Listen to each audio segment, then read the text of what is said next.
SwimOutlet.com delivers the best online shopping experience. With an extensive selection and the lowest prices, you're guaranteed to find the product you need. Here's what you get. Free shipping on all orders over $49. Free 1 to 2 day shipping on all orders over $99. All orders placed by 6 p.m. ship out the same day. Shop at SwimOutlet.com, the web's most popular swim shop.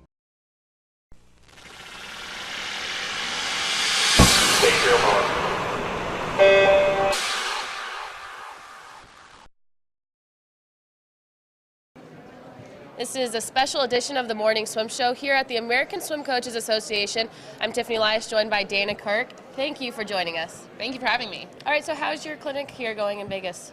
I think it's a great experience. This is my first Ask a clinic that I've ever been to, and it's really great to watch the different speakers. It's great to see some of the great names of coaching get up and show a different side of themselves, have Eddie Reese tell you to value your family, and have Dave Salo tell funny jokes up there. So it's really great to see a different side of coaching. Most of the coaches here are a swimmer at some point. You're relatively fresh, still swimming, which we can talk about, but 2004 Olympian, so you have one of the elite backgrounds. How is that transferring over to coaching now? I think that to be an athlete at any level, but to be an athlete at a collegiate level or an Olympic level, you have to have an attitude that says, no matter what obstacles are in front of me, I cannot fail. Like, failure is not in the picture at all. And going into coaching just with that belief system is something that really translates to your athletes, because you give them sets, and I think an athlete can tell when you think they're going to fail and when you think they're going to succeed. And a lot of the times I don't give my athletes the choice of whether they fail or succeed. I'm going to give them a set. It's going to be really hard. And my belief is that they will 100% make the set. And I think that gives them the confidence to do more things than if I had never completed 8 400 flies, I probably would have never given my kids, an 8 200 fly set. So I feel like that makes them better because I know they can do it because I did it. Are you, training-wise, doing a lot of things that you used to do, giving to your children, or has your philosophy evolved with the time?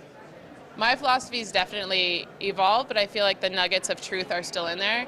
There's always going to be the new fad or the new this or the new that, and you can kind of see it with some of the talks here at ASCA, but I think the nuggets of hard work, keeping your heart rate up, and really just focusing on small little bits of very intense work and then stretching those as far as you can will always kind of be true. But again, I swam for a distance program that really believed if you weren't doing 100,000 meters a week, you weren't doing work. And taking that now into Palo Alto, which is where I coach, in Palo Alto, California, you don't have the people that are going to support that mindset. So I did have to change my way of thinking, and we do a lot more dryland, we do a lot more explosiveness, we do a lot more, as Salo would call it, like sprinting distance or long sprints, to kind of fool them into doing distance work without having them think like, oh, I'm going to do 100 100s, that's going to kill my shoulder. Now they do something like 10 50s at race pace, and like that's still an endurance with short rest, and it's still an endurance set, but they're not telling themselves that they're going to get hurt. Now, you swam for one of the legends, Richard Quick, at Stanford. I'm sure a lot of that is still translating over. Yeah. Lots of nuggets of truth. What would you say you particularly carry over from your experience with Quick? The two things that I think Richard really instilled in all of us, and especially that I resonated with me, was he always used to believe in belief. So, and as a young coach, I came into it, I was never an assistant coach. I never got that mentorship from an older figure in coaching per se, even though I got it through all of my coaches that I had while I was swimming. But you have to believe what you're doing 100%. As soon as you let that little bit of doubt come in, it's not going to be as successful. And Richard always told us, believe in belief. Believe that what I'm telling you is the truth. And go into that race and believe that what you did was 100% correct for you. And that's something that I tell my kids all the time. We might not be doing the same thing as Tony Bates or Scott Shea's groups or this or that, but you need to believe 100% of the time that what we're doing is 100% correct for you.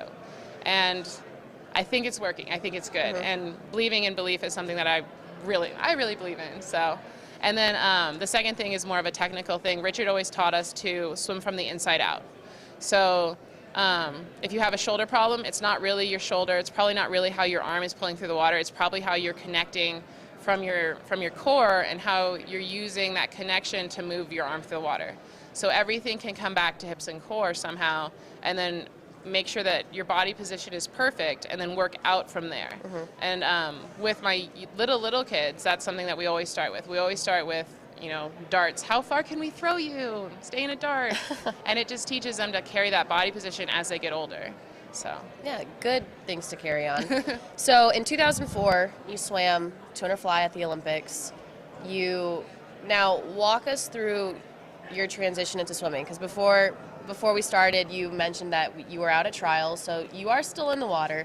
But when did the competitive swimming end, and how did that transition in your life play out? I think that the competitive swimming ended, honestly, in 2006 when I had my back surgery. Which was when you were a senior at Stanford? Just after my senior year. Okay. I had been having pretty severe back pain since I was 18 years old. And as I got further and further through my college years, I realized, you know, if I'm ever going to have a normal life, I'm going to need to have back surgery. So in July of 2006, we went in and I had back surgery. It was a short surgery with a long recovery. They were like, no physical activity for 9 weeks. Wow. And for somebody who, you know, as I said, grew up on a program that, you know, 100,000 a week, you know, you always have to be moving. Those 9 weeks were killer. And don't tell my parents, but I didn't wait 9 weeks. Are you kidding me? Yeah. Like, that would have been awful. But that was pretty much, you know, that was the ending point of the competitive career. I went on and I went to Australia for 4 months and to study, to coach, to learn, to, you know, just be somewhere else and see what happened there. And it was great because as I was there, I was swimming at the Valley Pool, which Bill Sweetman talked about here, Sweetenham, I'm sorry. And one of the Australian national team coaches saw me swimming and was like, hey, let me set you up with this age group coach here, and, you know, you should swim. And I hadn't heard that in a long time, so I was like, really? Maybe. And I know. So I ended up coaching their littlest group, which is one of my favorite groups to coach. And then at the end of the season, you know, he didn't charge me to swim with him. Then at the end of the season, he said, you have to go to this one meet, though, and you have to race, and you have to represent, you know, commercial swim club. And I was like, sure, I'll swim a race, whatever. And I got up and I was next to Stephanie Rice, and she killed me, of course. But I went like a 101 flat or something. And I was like, I did that off of an hour a day after coaching little kids. You know, I should give this thing another shot. So I went to the 2008 trials and it wasn't great. And then I decided to take a break from swimming and just focus on coaching. And then as we came into, you know, 2011, there were just different triggers. You know, I met a Michigan swimmer named Callie Fahey who was training with us, and she just needed to get a fresh take on swimming, and it was really fun to watch somebody get a fresh take on it. And so I kind of decided I was going to do fresh take as well. So I got in with Tony Bates a little bit, I got in with Scott Shea a little bit, and I ended up swimming with Scott Shea's group for the year, qualifying for trials on a whim, as a challenge actually, and heading off to Omaha, and it was great. It was great to be able to go without any expectation or with the clear expectation that I was just going to swim prelims and be part of the spectacle, be part of the show, be right up there with all the athletes in the athletes section, listening to, you know, Florida do their Gator cheer and just like watching them dominate the first few days of the meet and just getting that energy back. And I feel like that's something that here at ASCA you get a lot of energy because you hear those coaches talk and give those great ideas. But then when you're there and you're at trials and you feel that excitement of just the highest level of swimming, it was really great to go back to my team after that and be like, listen guys, we are gonna have the best summer. And it was just awesome. Yeah, that is a great way to jumpstart your season. And I think we see a lot of that carries over after the Olympic year. People, even if they're not interested in swimming, are excited about swimming because it's always such a dominant sport. But yeah. So what have you taken away from this clinic here that you're gonna take back to Palo Alto? I think the main things I've actually taken away are more emotional things. It's make sure you take care of yourself as a coach, because you can't take care of your athletes if you are working yourself ragged and they're, you know, 5:30 in the morning with the morning practice and then stay there all day and then like go home at 8:30 at night. I think that some of the older coaches really had some great things to say about take care of yourself, take care of your family, and then take care of your kids. Like, make sure that your priorities are in the right order, because your kids will go fast if you're healthy. So I think that was really, as a young coach, you want to be there. You want to be the first one at the pool. You want to be the last one to leave. You always want to be doing stuff. But here, listening to them be like, we did that, we burned out, and now we're back. I think it's something to tell the young coaches, like, take your time going into it. Make sure that this is a lifelong profession. It's not a flash in the pan. And I really do want this to be a lifelong profession. So that's one thing that was really resonating. Good. Well, thanks for sharing your experience and your transition into the coaching world. Thank you so much. All right, thanks, Dana.